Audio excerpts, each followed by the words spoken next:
Good morning and welcome to the lecture number 39 of the course Water Resource Systems, Modeling Techniques and Analysis. In the last lecture, we essentially looked at hydropower optimization problem, where you have a reservoir and then you have a canal bed powerhouse, and from the canal bed powerhouse, the water goes into irrigated area. You also have a riverbed powerhouse, and the idea here is to maximize the power generated at the riverbed powerhouse, subject to meeting the irrigation demands at a pre-specified reliability. So, we will say that the irrigation has to be met with a minimum reliability of, let us say, 80%, 70%, 90% and so on, and then subject to that condition we maximize the hydropower. And we do this for different levels of reliability and then generate the associated power. So, these are the reliability levels of meeting the irrigation demand, and the associated maximized power is what we get as a result of the model solution. Now, this is what we did in the previous class. Remember, we did not consider the canal bed powerhouse optimization in the model. However, you can also include that in some sense, but in the model that I discussed in the previous class, we essentially looked at maximization of the riverbed power subject to the condition that the irrigation demands are met to a given reliability level. At least to that reliability level, the irrigation demands are met, and we formulated the chance constraint optimization problem, which was the linear programming problem, and then we obtained a trade off such as this. That is, as you want to increase the hydropower, your reliability of meeting the irrigation demands will become smaller and smaller, as is seen here. Okay, in today's lecture, we will discuss another important problem, namely the crop yield optimization. If you recall, in the earlier lectures where I discussed the reservoir operation problems, we lumped all the demands of irrigation, and then we talked about dt as the demand during the time period t. Now, these were the lumped demands, the total demands at the crop level to be met from reservoir releases. Now, this was the operational problem that we have discussed earlier. That is good for planning purposes, where you want to plan for reservoir operation over a period of 1 year or long term operation over a period of 10 years and so on. So, they are actually planning models where you will lump all the demands and then look at the operating policy for the reservoir or the canal operating policy, where you will meet the lumped demands. However, the actual problem is one of crop yield optimization. That means, you want to apply the water to the crops in the quantity that is demanded during different time periods of the crop growing season. And this is where we are talking about crop yield optimization. That means, the value of the water that you put to the crop in terms of the yield that you get at the end of the season, at the end of the crop growing season. Remember here, because we are talking about deficit water supplies, and then you want to get the best out of the water that you apply. It is as if almost every drop of water that you apply to the crop, you want to get the best out of that. And that is where we start talking about crop yield optimization. And then we will today look at some simple models where we can optimize the crop yield subject to the several constraints that we have on the water availability. You may also have multiple crops in which multiple crops are competing for a given amount of water, which is in deficit supply. By deficit supply, I mean the total amount of water available is less than the total demand. This may happen during different intra-seasonal periods. In some of the periods, you may have excess water, but in most of the periods, you may have deficit water supply, in which the crops are actually competing for the available amount of water. Now, that is the problem that we will look at now. Now, there are a few concepts that you must understand before we go to the crop yield optimization. So, we will just look at the soil moisture, some preliminary definitions first, because we are now looking at the crop water demands and the crop water utilization. Typically, we express the soil moisture in a depth of soil. Let us say this is the depth of soil, and typically we take this as the root depth. So, if my scale is along the depth of soil, we will say the soil moisture we indicate as theta, we measure it in terms of millimeters per centimeter of depth. What we mean by that is, let us say this is the root depth and this may be of the order of 100 centimeters and so on. So, per centimeter we may have so much millimeter of water. So, depth per unit depth of soil is what we express, and this can also be expressed as percentage. For example, we may say the soil moisture is 25 millimeter per centimeter, or it may be 2.5, I am sorry, it is 2.5 millimeters per centimeter, or it is 25%. Then this is on the depth scale is what we what I wrote. Now, there is a concept of field capacity,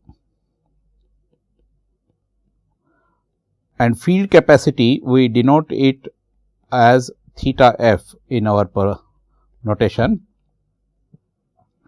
The field capacity is the maximum soil moisture that the soil can hold, maximum moisture that the soil can hold against gravity. So, the field capacity also we express as theta f is the field capacity. This is again expressed as either percentage or in terms of millimeters per centimeter. Now, this is the maximum soil moisture, that can be held against gravity.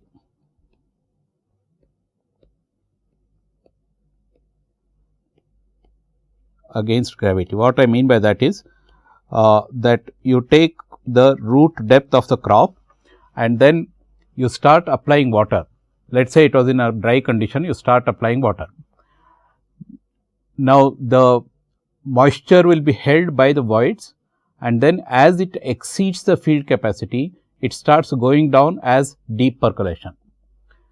And then depending on the soil characteristics, it may rise above the field capacity temporarily, it may go up to saturation. But eventually, the field capacity is the maximum moisture that the soil can hold against gravity. And typically, for example, if you are looking at black cotton soils and so on, you may have this as 35%, which means 3.5 millimeters per centimeter and so on. So, these are the order of figures that you get here. Then you have what is called as a wilting point. This is denoted as theta w. Now, wilting point is the soil moisture level or moisture level I will say, below which the crop cannot extract water.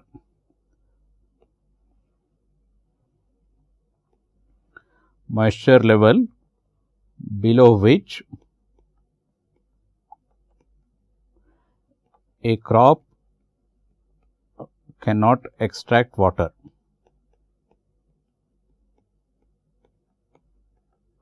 Now, these are related to moisture stresses, soil moisture stresses and so on. So, we will not worry too much about the details of these. What happens is, if you look at the moisture scale now, so we have a concept of field capacity Fc, theta f I denote, and we have a wilting point, we denote it by theta w. The moisture within this range between the wilting point and the field capacity is available for the crop, and it is called as the available soil moisture. And in fact, between field capacity and the wilting point, that is a maximum available soil moisture. So, we denote this as maximum available soil moisture, which is theta f minus theta w. The actual soil moisture can be anywhere within this. So, we may have field capacity here and you may have wilting point here. This is theta f and this is theta w. The actual soil moisture may be here.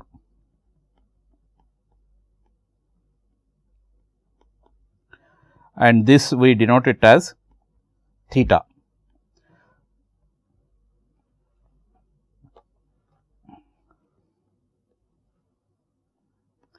And in models, when we are looking at the moisture variation from time period to time period, we may put a subscript here theta t to indicate that is the soil moisture at the beginning of the time period t. Corresponding to the actual soil moisture, what will be the available soil moisture? The available soil moisture corresponding to the actual soil moisture will be the moisture level above the wilting point. So, theta t minus theta w, or the actual soil moisture minus the wilting point, gives the actual available soil moisture, or we will say simply available soil moisture. By this I mean the plant can extract this level of soil moisture from the actual soil moisture to the wilting point. This much is available for the plant to extract and use it for its growth. So, that is the available soil moisture. So, these are the preliminary concepts of the various definitions with respect to the soil moisture. Now, when we are looking at the crop yield optimization, we are applying the water at the crop level, and therefore, we must know how much is the available soil moisture for the crop, and then to what extent we should be able to what extent we should raise the moisture for that particular crop. And as I said, there are several crops in the irrigated area, all of which are competing for a deficit water supply, and we are optimizing the water allocation to various crops such that the total yield that we get out of the water allocation is maximum. Now, this is the problem of crop yield optimization. There are two levels of problems. One is a known amount of water available for the entire season to be allocated to a single crop. Let us say there is a single crop of cotton, wheat, jawar, or some particular crop whose sowing date is known, whose length of the season is known, and then the total amount of water that is available for the entire season is known. We want to distribute this total amount of water among intra-seasonal periods for this particular crop, such that the yield that you get at the end of the season is maximum. That is the first level problem. The second level problem is that the total amount of water available to be allocated to a number of crops across the entire season is known, and then you want to allocate the water among all these crops among intra-seasonal periods. So, there is a competition for water among different crops. The third level of problem is that the water available during intra-seasonal time periods itself is known. Let us say that you want to integrate the crop yield optimization with the reservoir operation, which means the problem becomes one of allocating a known amount of water during individual intra-seasonal periods, which itself varies. That means, the known amount of water itself varies among different crops. So, there are three different levels of problems. We will consider one by one, but the basics of this is to do with the soil moisture, how the soil moisture varies with respect to the amount of water that is available. Okay. So, we do the crop yield optimization with an objective of maximizing the crop production function. Now, when we are maximizing the crop production function, we take into account the response or the crop response to the water deficit that occurs during different time periods. The crop response to a known amount of deficit will be varying across time periods. For example, the crop, let us say it is sown during the first week of June. The response of the crop to a given deficit in the month of June or during certain period in June will be much different from the response of the crop after it has grown, let us say for 3 weeks, 4 weeks and so on. So, the response of the crop to a given deficit of moisture will be different at different time periods, and we need to model this. We also use what are called as the crop yield production functions or simply crop production functions as measures of the crop yield as a function of the amount of water that is applied, and typically the crop yield production functions relate the yield ratio, that means what is maximum expected with respect to the moisture only. We are assuming that all other conditions are conducive, only with respect to the water application. What is the maximum crop yield that you can get with respect to, that is the ratio of the actual yield that you get with the maximum crop yield. That means, if you are able to supply the water at the optimum rate all through the crop season, then that is what will result in the maximum yield. But if you are not able to supply the water at the optimum rate, but you are supplying at the deficit rate during certain periods, you will get the actual yield which will be less than the maximum yield. The ratio of the actual yield to the maximum yield, this ratio is related to the ratio of the actual evapotranspiration and the potential evapotranspiration in most of the crop production functions. So, we use such crop production functions and then optimize the crop yield. As we progress, these things will become clearer. So, when we are applying crop water, let us say that the supplies during this various time periods are known, time period 1, time period 2, etc., Q1, Q2, Q3, etc., are all known. If these supplies are known, then you want to allocate among various crops during different time periods. So, crop 1 will get Q11, Q12, Q3, etc., Q51. There is Q1, 1, Q2, 1, Q3, 1, Q5, 1, 5 time periods. Similarly, the nth crop will get Q1n to Q5n like this, such that the total yield that you get out of all the crops is maximized. Now, when we are doing this, obviously, the influencing factors will be the crop areas, relative areas. For example, crop 1 may have much larger area compared to crop n. This may be cotton, this may be wheat, this may be some jawar or some other thing. It will also depend on the rainfall during these various time periods. It will depend on the soil moisture during the various time periods. That is, the water that is a crop yield will also depend on the irrigation supply, how much amount of supply that you have provided, time of the year, what is the deficit that occurs during various time periods in the year, the potential evapotranspiration across the time periods, the crop sensitivity to deficit supply. As I said, the crop response or the crop yield response to a deficit supply will vary across the time for the same crop. The crop may be extremely sensitive to deficit during certain time periods, but it may not be as sensitive during certain other time periods, in which case you can afford to have a deficit during those time periods in which it is not extremely sensitive. So, we need to understand which are the time periods in which a particular crop is sensitive, and this time period in which the crop is extremely sensitive will vary across the crops themselves. For example, one crop may be sensitive during this time period, the other crop may be extremely sensitive during some other time period, and so on. So, we need to account for such varying sensitivities or varying responses of the different crops across time periods for a deficit supply. Then there is a competition among crops for a given amount of water. What do I mean by competition?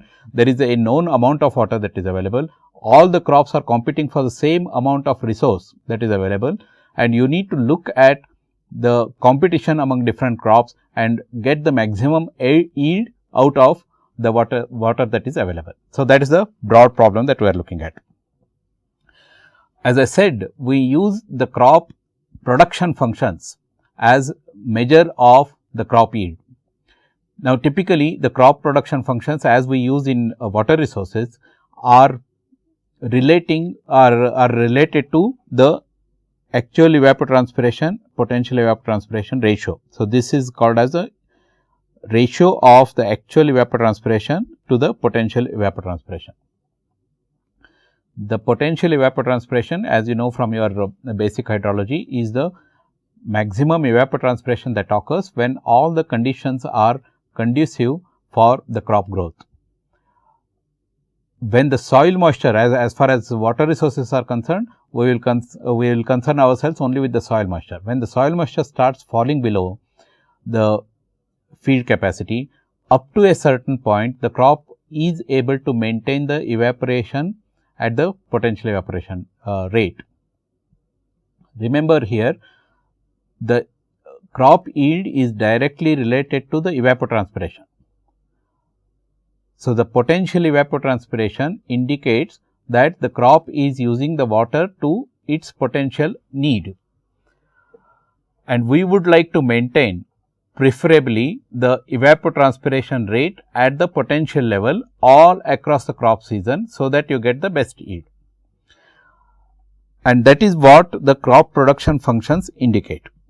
Now, typically a crop production function relates the ratio of the actual yield to the maximum yield for a particular crop C with the ratios of actual evapotranspiration to the maximum evapotranspiration or the maximum or the potential evapotranspiration. So, this is actual, this is the potential. As I said, there is a different response of a particular crop across the growing season, and this growing season of a particular crop is typically divided into several growth stages, such as, for example, the establishment stage, the vegetative stage, the flowering stage, yield formation stage and the ripening stage. The response of the crop during different stages will be different for a given deficit of water. Let us say a unit deficit of water occurs in this stage, the response is much different. What do I mean by response? The deficit yield that you get because you supplied a deficit amount of water in this stage will be different from the deficit evapotranspiration ratio that you get here for the same deficit amount of water applied at certain other stage. And these responses are provided by what are called as the yield factors. So, this Ky here indicates the crop yield factor.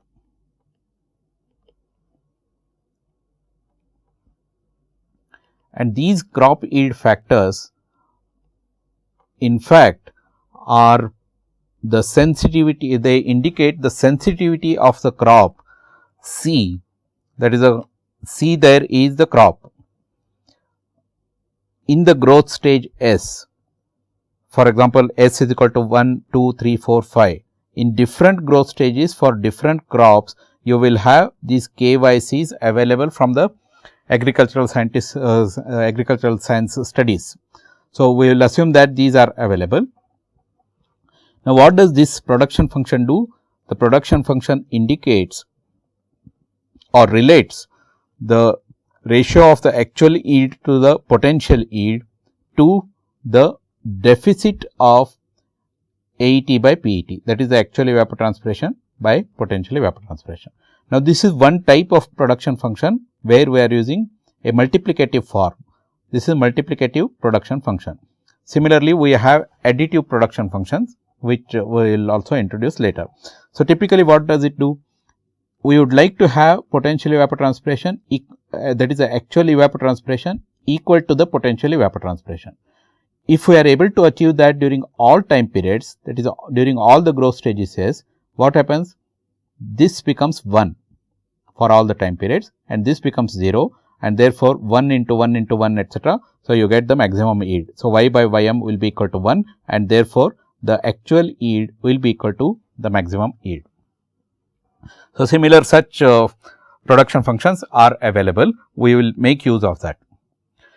Then there is an important concept of soil moisture balance. Don't lose the physical picture. What we are looking at is there is a cropped area, and for one particular crop there is a certain area in which that particular crop is grown. The type of soil is known. Now, we are doing the soil moisture balance from one time period to another time period. Typically, this has to be done on a daily scale, but for irrigation management and so on, we use typical time scales of 10 daily or weekly scales.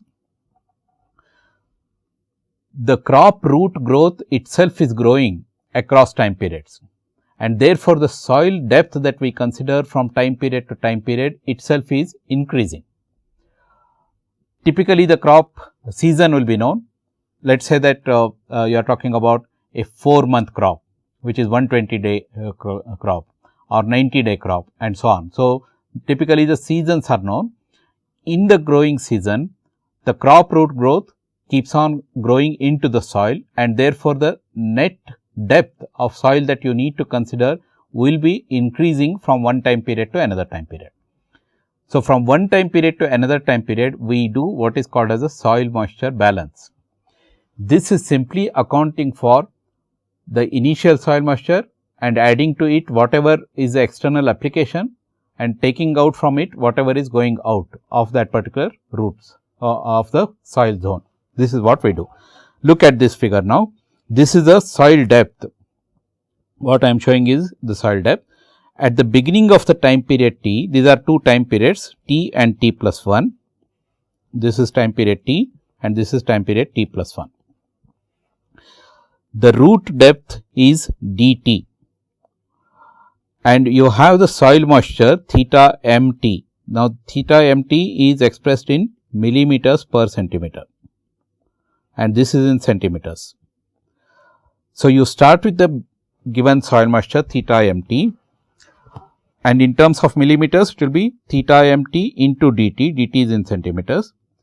Then you have a rainfall that is occurring. So, we add rainfall plus there is a irrigation allocation. So, this is the irrigation application.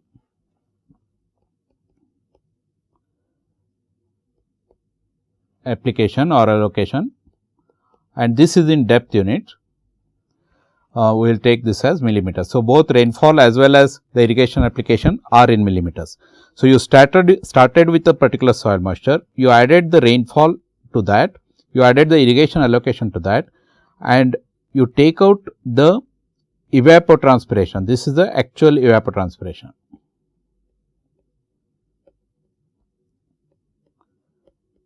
Now, actual evapotranspiration can be determined based on the soil moisture for a particular crop in a particular time period t. Then there is also a deep percolation that is taking place. This is the deep percolation.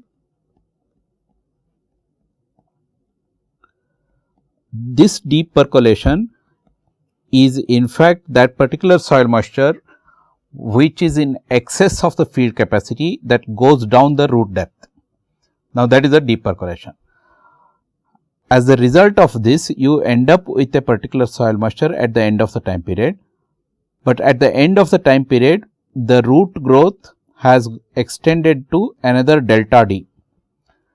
If you are looking at discrete time periods, let us say one day to the next day, and within the discrete time period, you will assume that the root depth is constant.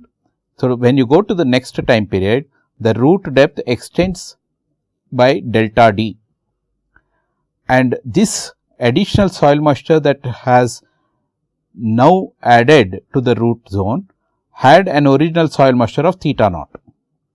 So, theta naught into delta d gets added here. So, you get the end of the soil moisture as theta n t plus 1. So, starting with theta m t, this will also be in millimeters per centimeter. Whatever theta I am using, they are all in millimeters per centimeter. So, this is how you do the soil moisture balance. So, I will write theta n T plus 1 into dt plus 1, which is the total soil moisture soil depth there, is equal to theta mt dt plus rain T plus IRAT, which is the irrigation, minus ETAT, that is the actual evapotranspiration, minus dpt, which is the deep percolation, plus this small moisture that gets added, theta naught into delta T. So, this is how you incorporate the soil moisture balance. Now, in this soil moisture balance, you can see that the actual evapotranspiration and the deep percolation, both of these are dependent on the soil moisture itself. So, we must be able to determine the actual evapotranspiration and the deep percolation. The actual evapotranspiration for a crop depends on the available soil moisture. As I mentioned right at the beginning, we talk about the available soil moisture. So, this is the maximum available soil moisture. So, if plot the AET by PET ratio against the available soil moisture, so the available soil moisture will be 0, corresponding to the actual soil moisture being at the wilting point. The available soil moisture will be maximum and equal to theta f minus theta w, where theta f is the field capacity, theta w is the wilting point, when the actual soil moisture is at a theta f.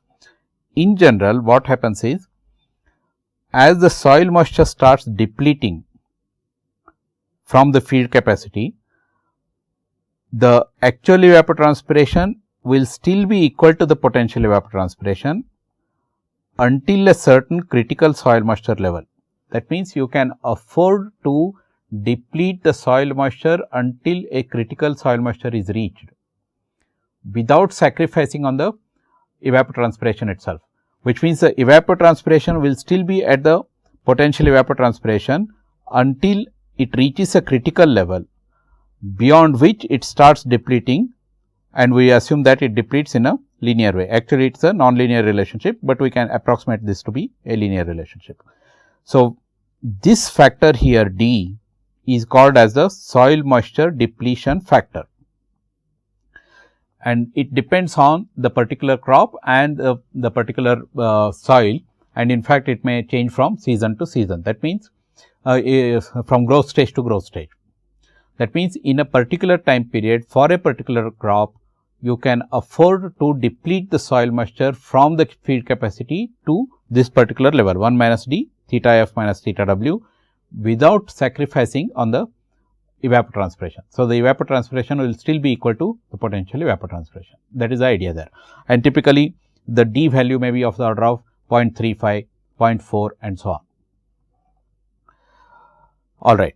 So, this expression now we write it as AET equal to PET, that is in this range, if the available soil moisture is greater than or equal to this level, 1 minus d theta f minus theta w. Otherwise, it will be simply theta available into PET, that is this level I am writing now, theta available into PET divided by 1 minus d theta f minus theta w. So, this is how we write the AET expression, where theta available is the actual soil moisture plus whatever irrigation that has been applied plus whatever rainfall that has come minus theta w. So, this is the actual soil moisture minus theta w, that is theta available, and so on. So, this is a relationship that we add to the soil moisture balance.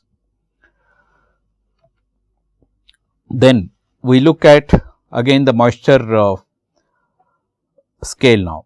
So, this was the field capacity theta f, this is the actual soil moisture theta m in time period t, and this is the critical soil moisture, that is theta f minus theta w 1 minus d, as we just saw. What we do typically is, as we are progressing from time period to time period, we first shoot up the available moisture to field capacity, allow it to keep on going down up to critical moisture, and then from the critical moisture we again shoot it back to field capacity. So, it may go in a particular time period below the critical moisture, which means the actual evapotranspiration will be less than the potential evapotranspiration.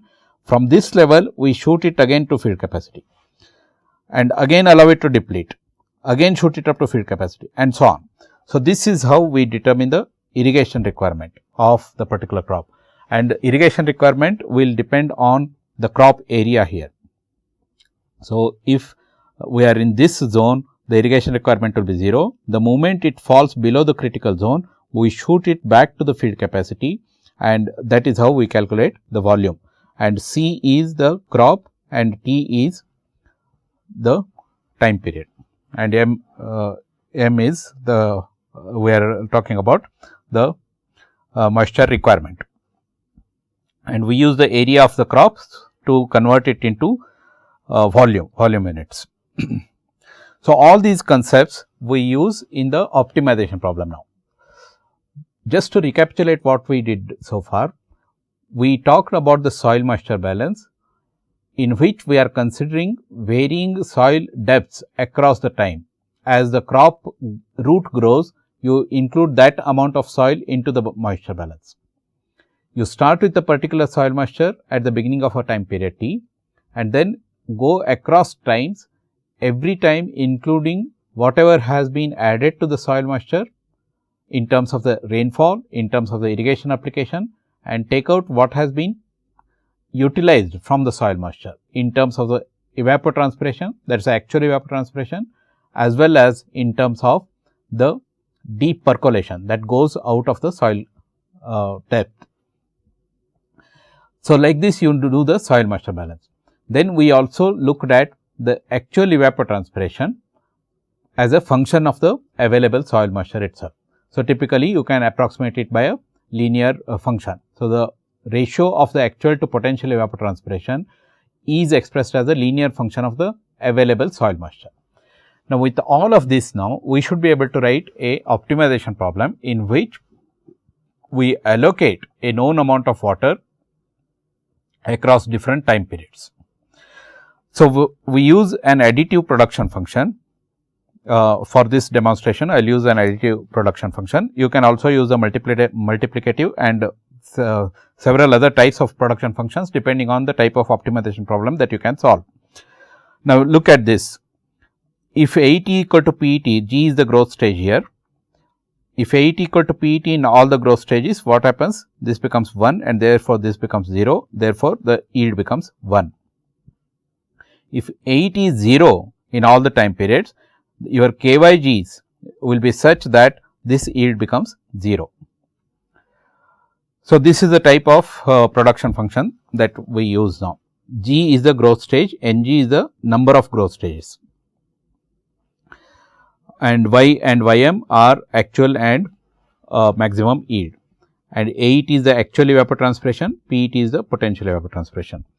Just incidentally, you may know how to compute the PET or how to estimate the PET. You can use Penman's relationship and many other empirical relationships to get the potential evapotranspiration, or a simple way is to use the crop factors.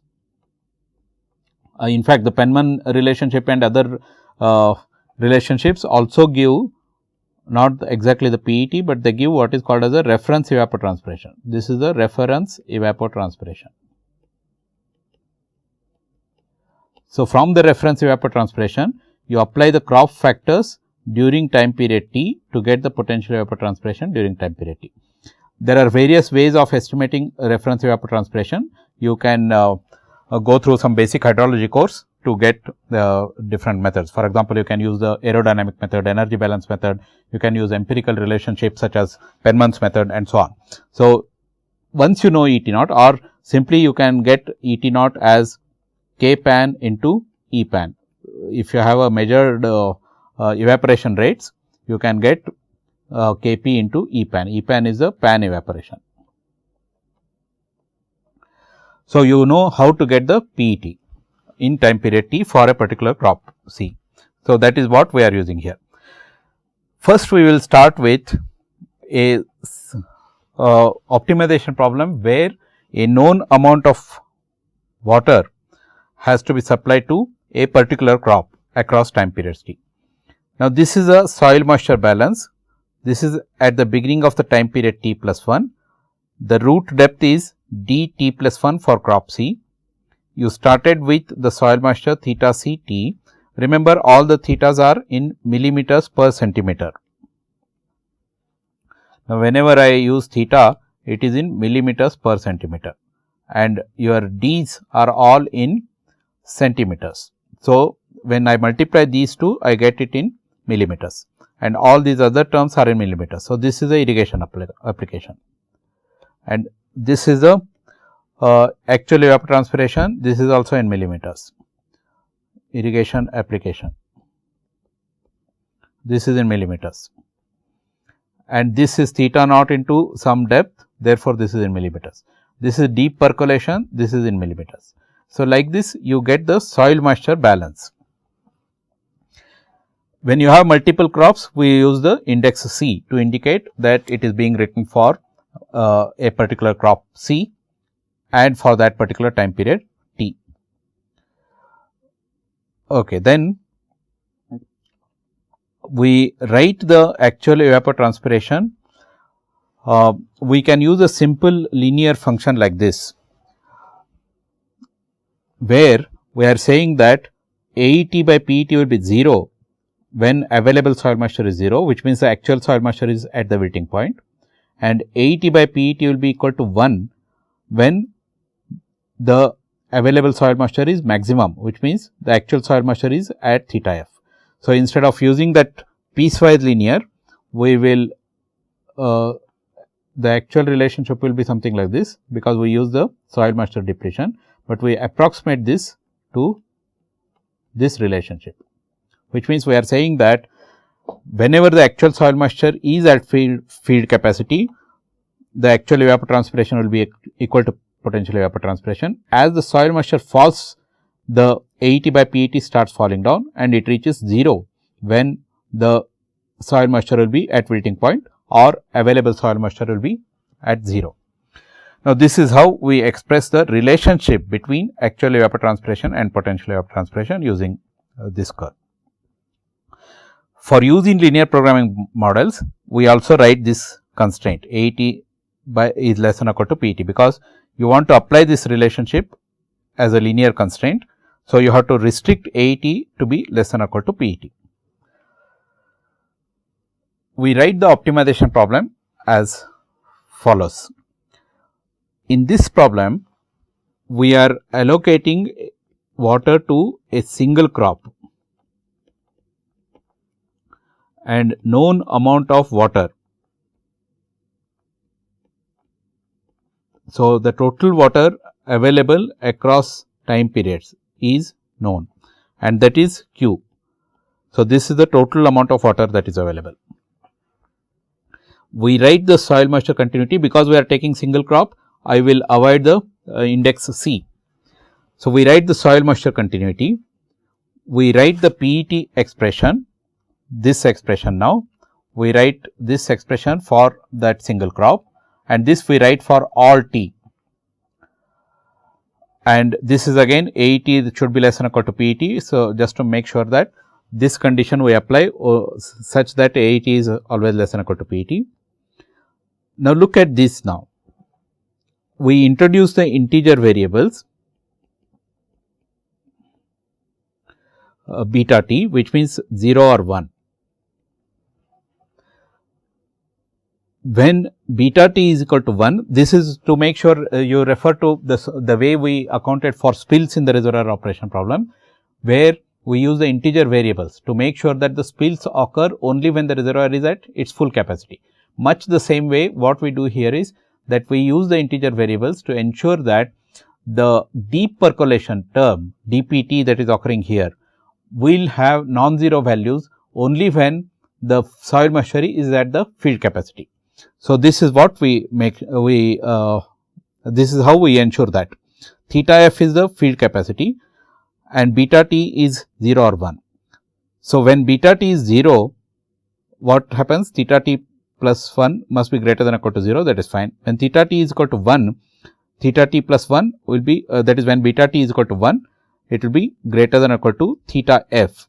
But because of this condition, these two conditions together, it ensures that theta t plus 1 will never be greater than or equal to theta f. So, it will at most go up to theta f. And deep percolation, this is a large number, m is a large number. It makes sure that deep percolation is always penalized, because the moment you put any deep percolation value, what happens? Here your soil moisture balance governs that, and theta t plus 1 must be greater than or equal to 0, and therefore, deep percolation is, it occurs only when the soil moisture reaches the field capacity, because of these two constraints together. These two constraints ensure that the field capacity, the deep percolation occurs only when the soil moisture becomes equal to field capacity. This is exactly the same way as we accounted for the spill in the reservoir operation problem. So, this is you understand various terms here. Now, Qt is the decision variable now. Qt is the irrigation application out of an amount of Q that is available. This is the total amount of water. This is the area of the crop. Now, all other variables we are talking in terms of either depth or depth per unit depth. Now, A is the area. So, area multiplied by the depth, you get the volume, and this is the total amount of volume. This is in volume units, and this summation is from T is equal to 1 to capital T. That means, over all time periods, the water that is applied, the total water that is applied across all the time periods must be equal to, must be less than the total water that is available. That is what this constraint is. Now, you look at the objective function. We would like to make the actual evapotranspiration equal to potential evapotranspiration in all the time periods. Because of the irrigation application that you are putting here, the actual soil moisture, actual evapotranspiration gets determined by the soil moisture balance. So, the soil moisture balance along with the relationship for the actual evapotranspiration determines how much is the actual evapotranspiration for that level of irrigation application. And we would like to make the actual evapotranspiration close to potential evapotranspiration, and therefore, we would maximize this. Then we use the yield factors Ky, which are varying from time period to time period. These are the yield factors. As I have mentioned, the yield factors indicate the sensitivity of the crop to a given, to a deficit of water supply in time period T, and they are different for different crops and different for different time periods.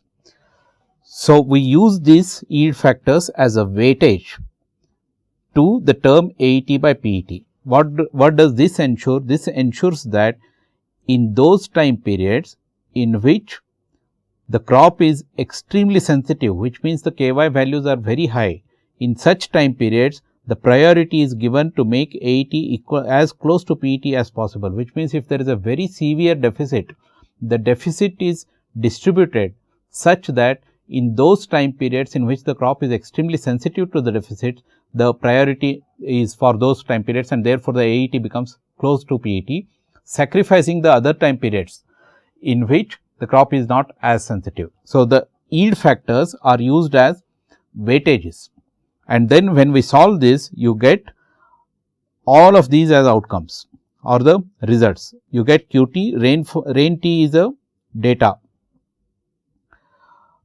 and we have not used dt here, that is the root depth. This is the solved for a constant root depth, this particular model, and therefore, I do not indicate the root depth.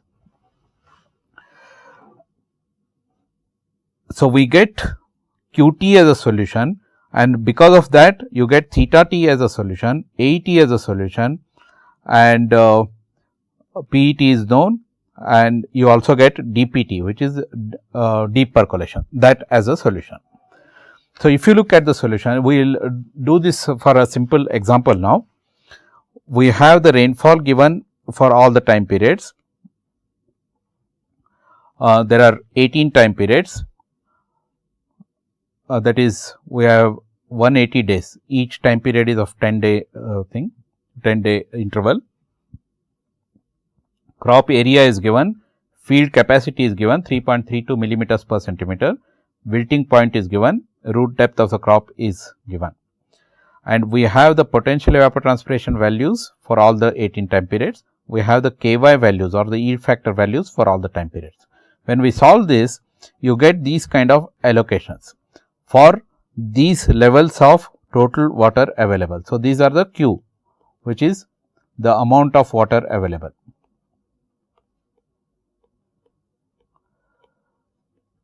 So, we solve this for various levels of amount of water available. So, if 30 million cubic meters is available, this is the kind of allocation. If 25 is available, this is the kind of allocation, and so on. Now, there are lots of analysis that are possible here. That is, what it does is that it first allocates a large amount of water during the first time period, then allows the soil moisture to deplete, and then allocates whenever it is necessary. So, that is a kind of allocation that you ensure here, and this is the PET versus AET values. As you can see, the uppermost curve here is the PET value. When you have adequate amount of water, which is the 30 million cubic meter, the AET is equal to PET in all the time periods.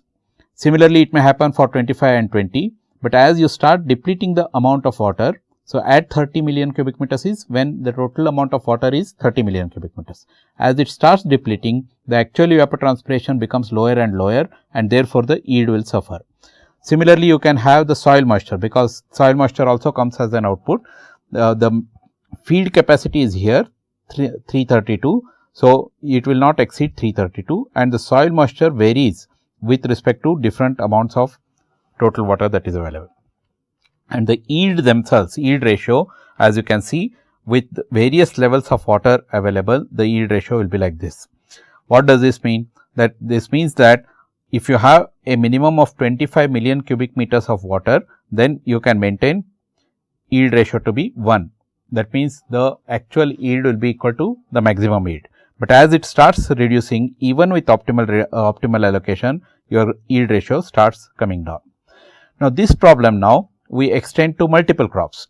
So, what we did for the single crop was only this summation we took. Now, we add another summation for multiple crops, C is equal to 1 to n. Now, this KYCT then will be for different crops for different time periods, and similarly, we write all of these constraints for various crops and various time periods for all C and T. Recall that what we did earlier was for a single crop, we wrote only for all T, all of these constraints. Now, we write all of these expressions for multiple crops and write them as for all C and T. So, the soil moisture is written for all C and T, and similarly, all the constraints are written for all time period T. Then we do this for multiple crops now. For example, you have 3 crops here, cotton, jawar and groundnut. You have, these are the time periods. So, this is called as a crop calendar. So, these are the time periods. So, you may start the cotton at beginning of time period T is equal to 1, and it may extend to all the 18 time periods. Jawar may start at the beginning of 8th time period, and groundnut may start at the beginning of 7th time period, and so on. We also have all the other details required. For example, the potential evapotranspiration values are known, the yield factors are known, and whatever data that we have used earlier, they are all known. Similarly, rainfall is known. In this particular problem, what we do is look at this constraint. Instead of saying that the total amount of water to be allocated across all the time periods is known, what we will say is that water available in time period T, in period T. So, this water we want to allocate among various crops. So, across all the time periods, the total water available is known, and that is what we need to allocate. So, that is available irrigation supply. Now, this may come from your reservoir. So, these are known, and then we allocate this amount of water among the 3 different crops, such that the total yield is maximized, and this is a solution. for various levels of Q. That is, whatever Q is available here, we will solve for that. Then we start reducing Qs across all the time periods, then look at how the allocations will be varying for each of the crops. We will see for cotton, we will see for jawar, we will also see for groundnut. So, this is how you get allocated water. This allocated water also has the associated soil moisture balance. That is, when you allocate these water, what is the kind of yield that you get, what is the kind of soil moisture that you get, and so on. Remember here, what we did in this particular example is that across time periods, we varied the water available and then allocated the water among 3 crops such that the yield is maximized across all the crops across the season, that is at the end of the season. Now, we go one step further and see where from this available irrigation supply is coming from, and then we relate this or integrate this with the reservoir operation itself. Essentially, what we are doing is, in the previous problem now, I solved this problem, that is, for a given amount of water here, how much to be allocated across time periods is what we solved. Now, what we do is, we go one step upwards upstream and then look at this problem, that is, if there is an inflow sequence, then how much should I release such that after integrating with the optimization problem that we have solved, you will know the release policy. That means, during each of the time periods, how much should be made available here such that at the end of the year, for example, or at the end of the season, the crop yield is optimized. So, essentially what we are saying now is that in this particular problem that I solved, we said a known amount of water in each of these time periods to be allocated optimally is the problem that we have solved here. Now, we say that what should be this known amount of water itself, what should be this known amount of water which is released from the reservoir after accounting for losses, etc. This is actually what is available for application at the field level. What should be this amount such that the crop yield is optimized? That is the question that we ask in the reservoir operation for irrigation. Now, all these details are available in certain literature, papers and so on. Typically, you can refer to the textbook by Vedula and Majumdar 2005, which I have given as a reference right at the beginning of lecture number 1. So, in essence, in today's lecture, what we did is that we talked about crop yield optimization, and specifically we talked about 3 different levels of problems. One is known amount of water to be allocated to a single crop. Second is known amount of water across different time periods to be allocated to a number of crops, all of which are competing for this amount of water, which is available during different time periods. Then towards the end, I just mentioned how you integrate this with the reservoir operation itself by looking at the optimal allocation at the crop level and looking at the optimal reservoir operation. That means, you also account for the uncertainties in the inflows and then integrate the water allocation at the crop level with the reservoir operation itself. So, this is how we do we use the systems models for optimal allocation of water for irrigation. In the earlier lectures, I have talked about optimal hydropower generation, and earlier I have also talked about conjunctive use of groundwater as well as surface water. All of these can be combined. For example, you may have a reservoir where you have hydropower, you may want to use conjunctive use, you may want to use conjunctively groundwater as well as surface water. All of these can be combined in a exhaustive and comprehensive yet elegant optimization problem. So, we will continue this discussion in the next class. Thank you very much for your attention.